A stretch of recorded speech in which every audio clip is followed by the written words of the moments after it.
Today we're learning much more information about the shooter at the center of this attempted assassination, and we're learning more about what went wrong behind me at this Trump campaign rally back on Saturday. First to the shooter. We're talking about 20-year-old Thomas Matthew Crooks. We learned a little bit more about the steps that he was taking leading up to this shooting. First, we know that on Friday he went to his sportsman's club and he used the rifle range there.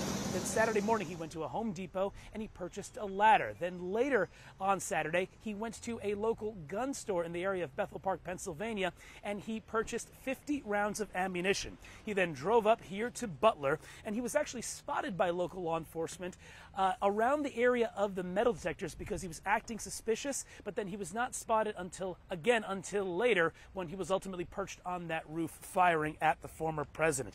But the thing that investigators at this point still do not have an answer to is what was the motivation behind this attack.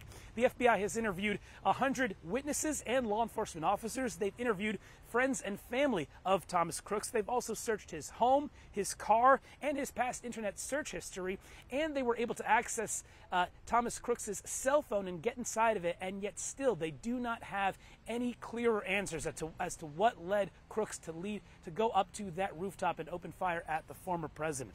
Now I want to turn to the latest on the investigation as to how this could have happened and what went wrong. CNN is learning from law enforcement sources that snipers were actually stationed inside of the building that Crooks ultimately perched on top of, but these were local snipers, not Secret Service. And this comes as Secret Service says that they themselves did not sweep this particular building in question because it was outside of their secure perimeter. They said that that was local law enforcement's responsibility. Now, we have not heard on the record statements from every single local law enforcement agency that was part of this security operation, but we did hear from Pennsylvania State Police that said they were not responsible for that particular area. They gave the Secret Service all of the resources that was asked of them, and specifically they noted that Secret Service in these type of events, they are the ones that take the lead.